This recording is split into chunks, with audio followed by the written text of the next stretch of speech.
Olá, no Legiscast de hoje a gente vai mergulhar fundo num artigo assim que é a espinha dorsal da nossa Constituição de 88, sabe? O artigo 5º. Oi, é isso mesmo. E para quem está na pegada dos concursos, entender esse artigo, olha, não é só importante, é vital mesmo. Vital, essa é a palavra.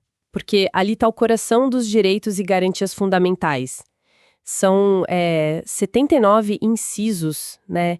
Detalhando tudo sobre direitos individuais, coletivos. Nossa, é muita coisa. É bastante coisa. E o desafio, né, é que as bancas, elas adoram explorar cada cantinho, cada detalhezinho. Uhum. Então, nossa conversa hoje vai ser bem focada nisso. Os pontos que mais caem, exemplos para clarear e, claro, onde estão as famosas pegadinhas de prova. Exato. A ideia é, tipo assim, construir uma base sólida mesmo, que não seja só decorar, sabe? Ajudar a fixar o que importa e principalmente a não cair nessas armadilhas. Vamos começar então pelo começo, né? O caput do artigo. Perfeito, vamos lá. O caput do artigo 5º, ele diz o seguinte: todos são iguais perante a lei, sem distinção de qualquer natureza, garantindo-se aos brasileiros e aos estrangeiros residentes no país a inviolabilidade do direito à vida, à liberdade, à igualdade, à segurança e à propriedade, nos termos seguintes. Olha, já aqui de cara a gente tem dois pontos que são, assim, a base de tudo. O princípio da igualdade e para quem valem esses direitos. E aí já tem um detalhe que, nossa, como cai em prova. Essa menção aí, estrangeiros residentes no país. Exatamente. É curioso pensar por que colocaram isso tão específico, né? Porque assim, a gente sabe que o STF já ampliou bastante, né? Diz que muitos direitos valem para todo mundo que está aqui, turista, quem está de passagem. Sim, a interpretação é mais ampla hoje. Mas o texto literal fala residentes, e as bancas adoram cobrar a letra da lei, né? Então é bom ficar ligado nessa diferença. O que está escrito versus o que os tribunais dizem. Precisamente, é um ponto clássico de pegadinha. E além de dizer para quem vale, o caput já lista aqueles 5 direitos fundamentais, a base de tudo: vida, liberdade, igualdade, segurança e propriedade. Ah, o famoso VILPS. Isso! Para quem curte um mnemônico, o VILPS ajuda a lembrar: V de vida, I de igualdade, L de liberdade, P de propriedade e S de segurança. Parece bobo, né? Mas na hora H da prova, ajuda a não esquecer nenhum. Com certeza, boa dica. Seguindo então para os incisos, o primeirão, o inciso 1, ele reforça a igualdade, né? Homens e mulheres são iguais em direitos e obrigações nos termos desta Constituição. É a igualdade formal de gênero, né? Bem direto. Isso. E logo na sequência, vem o inciso 2, que é, assim, um pilar do direito, principalmente para o direito administrativo. O princípio da legalidade. Ah, esse é famoso. Muito. Ninguém será obrigado a fazer ou deixar de fazer alguma coisa senão em virtude de lei. A frase é curta, mas o impacto dela muda, né? Depende se a gente está falando do cidadão comum ou do governo. Certo. E essa diferença é tipo ouro puro para concurseiro, né? Pode detalhar um pouquinho mais como funciona essa diferença para o particular e para a administração? Claro. Vamos lá. Para o cidadão, para a gente, vale o que chamam de autonomia da vontade. Ou seja, o que a lei não proíbe, está liberado. Se não tem lei falando nada, a gente pode fazer. Entendi. Agora, para o Estado, para a administração pública, a lógica é o contrário. O agente público ele só pode fazer aquilo que a lei claramente autoriza ou manda fazer. É a legalidade estrita. Se a lei não fala nada, ele não pode agir. Silêncio da lei significa proibição para a administração. Ah, tá. Faz todo sentido. Então, por exemplo, eu posso, sei lá, pintar um muro de casa de roxo, desde que não tenha uma lei na minha cidade proibindo. Exato. Mas, sei lá, o fiscal da prefeitura só pode me multar se tiver uma lei dizendo exatamente qual é a infração e qual é a multa para aquilo. A liberdade de ação é bem diferente. É Aziz. exatamente essa diferença-chave e é muito cobrada. Seguindo um pouquinho, o inciso 3 traz uma proibição que é um marco, né? Ninguém será submetido a tortura nem a tratamento desumano ou degradante.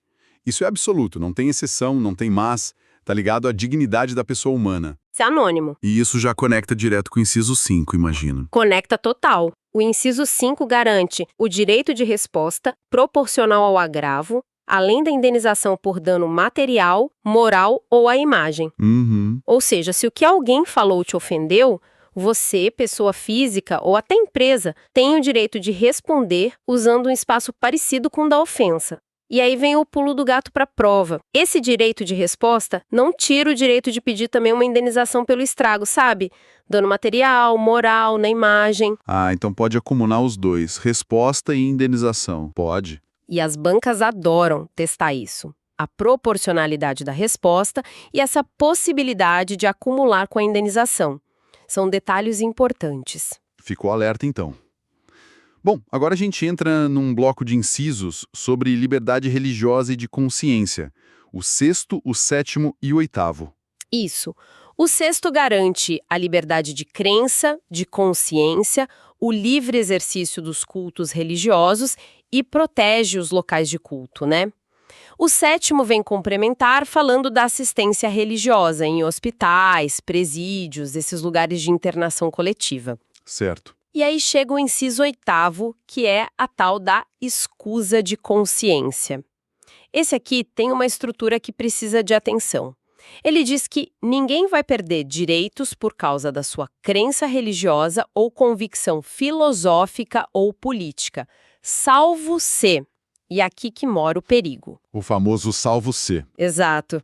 Salvo se a pessoa usar essa crença para não cumprir uma obrigação que a lei impõe para todo mundo e, ao mesmo tempo, se recusar a cumprir uma prestação alternativa que a lei tenha previsto para esses casos.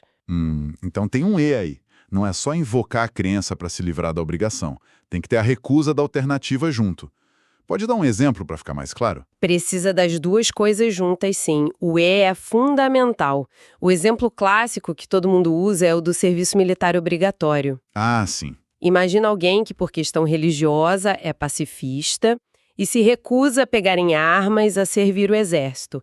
Ele pode invocar a escusa de consciência. Beleza, mas se a lei oferecer uma alternativa, tipo prestar um serviço civil num hospital, num projeto social... Entendi. E essa pessoa também se recusar a fazer essa alternativa, aí sim, só aí, ela pode sofrer alguma sanção, como perder os direitos políticos. Se ela só invoca a escusa, mas aceita a alternativa, se existir, não perde direitos.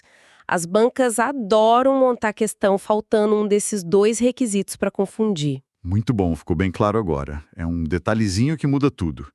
Seguindo, o inciso 9. Liberdade de expressão intelectual, artística, científica, de comunicação. O ponto principal aqui é que essa liberdade independe de censura ou licença, né? Isso, essa parte é chave. Significa que, em regra, você não precisa pedir permissão para o governo para publicar um livro, lançar uma música, divulgar uma pesquisa, dar uma notícia. A liberdade vem primeiro. O controle, se houver abuso, é depois, com responsabilização, mas não com bloqueio prévio, com censura. Faz sentido. E o inciso X protege o nosso cantinho mais pessoal, né? São invioláveis a intimidade, a vida privada, a honra e a imagem das pessoas. E garante indenização se violarem isso. Proteção da vida pessoal mesmo. Exato. E agora a gente chega num inciso que é figurinha carimbada em pegadinha de concurso. O 11 Papit, da inviolabilidade do domicílio. Ah, o da casa? A casa é asilo inviolável. Essa mesma. A regra geral é essa aí. A casa é asilo inviolável do indivíduo. Ninguém nela podendo penetrar sem consentimento do morador. Simples. Não deu permissão, ninguém entra. Ponto. Mas, como quase tudo no direito, né? Tem exceção. Tem exceção. E para ajudar a lembrar, tem aquele mnemônico meio peculiar, mas que funciona. O DJTF-DP. Vamos decifrar ele? Opa, vamos lá. Esse é famoso. Então, as situações que permitem entrar na casa sem o morador deixar são F, de flagrante delito, alguém está cometendo um crime lá dentro na hora, certo?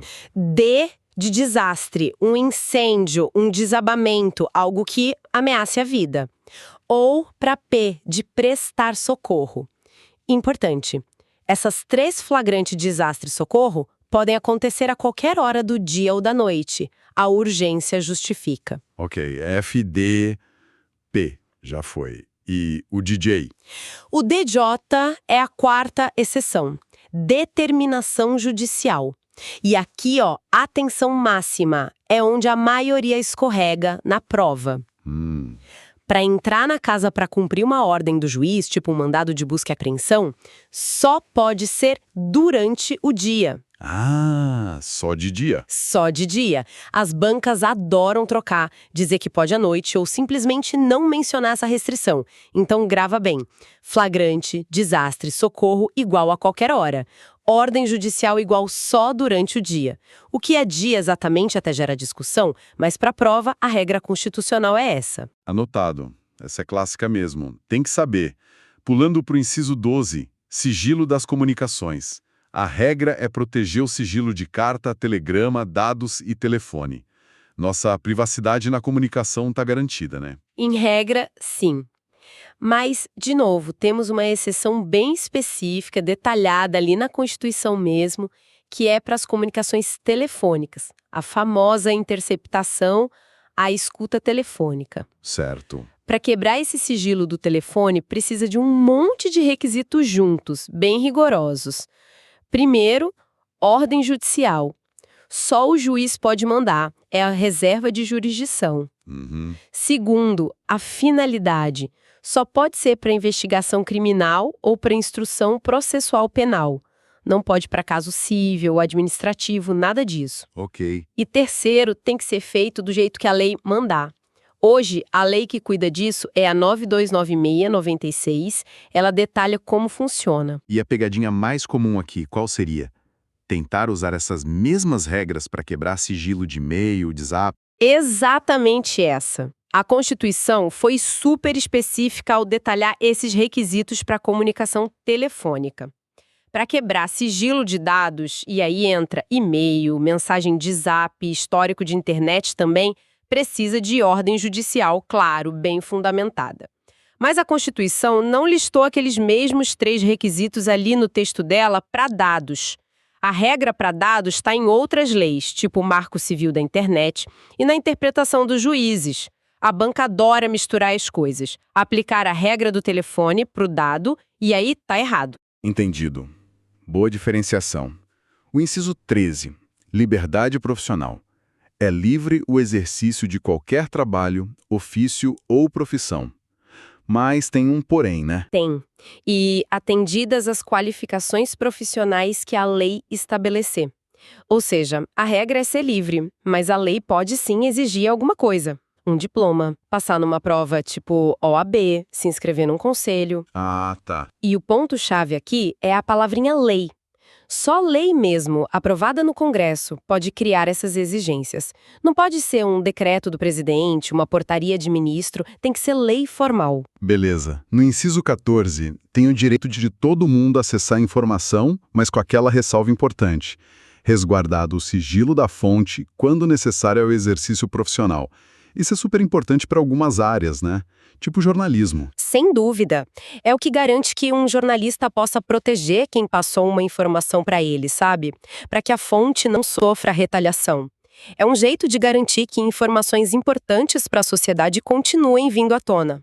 É um equilíbrio, né? Direito de informar e proteger a fonte. Faz sentido. Chegando no inciso 15, liberdade de locomoção. O direito de ir e vir. Livre a locomoção no território nacional em tempo de paz. Qualquer pessoa pode entrar, ficar, sair com seus bens, tudo nos termos da lei. Parece bem amplo isso. É amplo, mas olha a condição que está ali no meio. Em tempo de paz. Isso é um sinalizador importante para a prova. Ah, é verdade. Significa que em momentos de crise, tipo estado de defesa, estado de sítio, que são situações de exceção previstas na própria Constituição, esse direito de ir e vir pode sim ser limitado, restringido, mas só nessas situações e do jeito que a Constituição e as leis específicas determinarem. As bancas às vezes omitem esse em tempo de paz para ver se o candidato está atento. E interessante essa conexão com os estados de exceção. Agora, o direito de reunião, inciso 16. Todos podem reunir-se pacificamente, sem armas, em locais abertos ao público. O que é essencial aqui. Bom, os requisitos estão aí. Tem que ser reunião pacífica, sem arma, em lugar aberto ao público. E o ponto que mais gera dúvida e pegadinha. A reunião acontece independentemente de autorização do poder público. Ah, então não precisa pedir licença para a prefeitura, para a polícia, para fazer uma passeata, um ato na praça. Não precisa de autorização, de permissão, mas o inciso continua.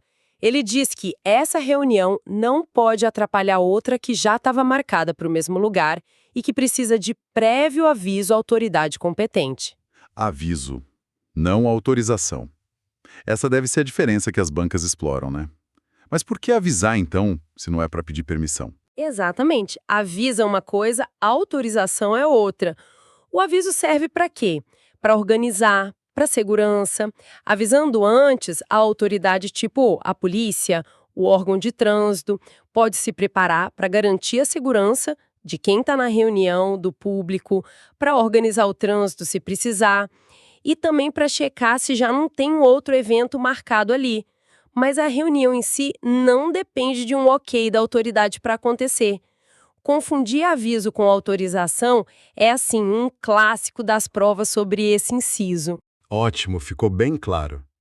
E para a gente ir fechando nossa análise, tem os incisos 17 a 21, sobre liberdade de associação. Qual o resumo da ópera aqui? O princípio geral é a liberdade total para se associar, desde que seja para fins lícitos, claro, inciso 17. A única proibição clara é para associação com caráter paramilitar. Certo. Para criar uma associação, ou uma cooperativa também, inciso 18, não precisa de autorização do governo e o governo não pode meter o bedelho no funcionamento dela. Outra coisa, ninguém é obrigado a entrar numa associação nem a ficar nela se não quiser mais. Inciso 20. E um detalhe prático importante.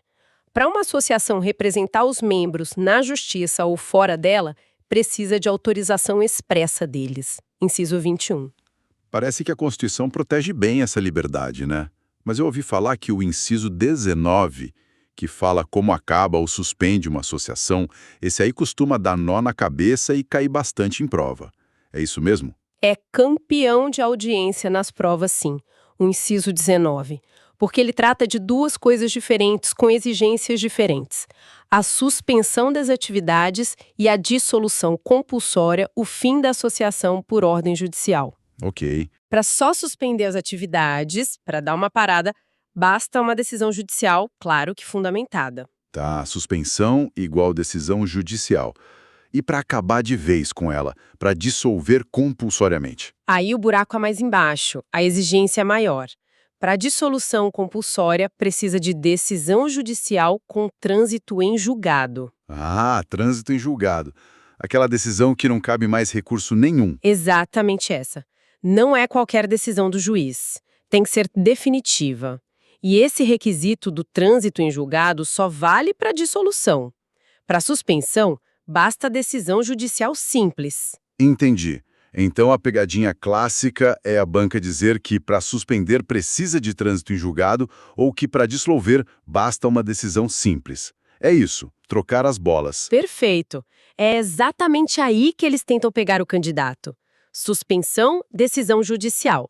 Dissolução, decisão judicial com trânsito em julgado. Gravar essa diferença é fundamental. Nossa, cobrimos muito chão hoje sobre o artigo 5º, hein? Cobrimos bastante, sim. Foi uma análise, bem focada, né? Mas tentando pegar o que realmente interessa para as provas. Recapitulando rapidinho, então, os pontos mais quentes. Fica de olho nos estrangeiros residentes lá no caput, a diferença da legalidade para o particular e para a administração, as exceções da casa, DJ e FDP, principalmente a ordem judicial só de dia, os requisitos só para quebra de sigilo telefônico, a diferença crucial entre aviso prévio e autorização para reunião, e essa agora da associação, suspensão com decisão judicial e dissolução só com trânsito em julgado. Ufa! Exato. E, além de pensar na prova, né, fica uma reflexão legal como esses direitos que foram escritos lá em 1988 continuam valendo e como eles são desafiados hoje em dia.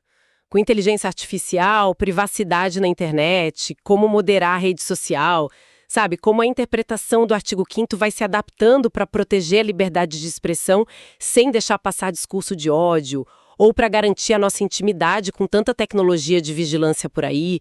A Constituição não é um texto morto, né? Ela vive e a interpretação dela tem que acompanhar o mundo. Excelente ponto para a gente continuar pensando depois. E olha, para quem está nessa batalha aí dos estudos e quer uma mãozinha para fixar esses detalhes todos, que não são poucos, né?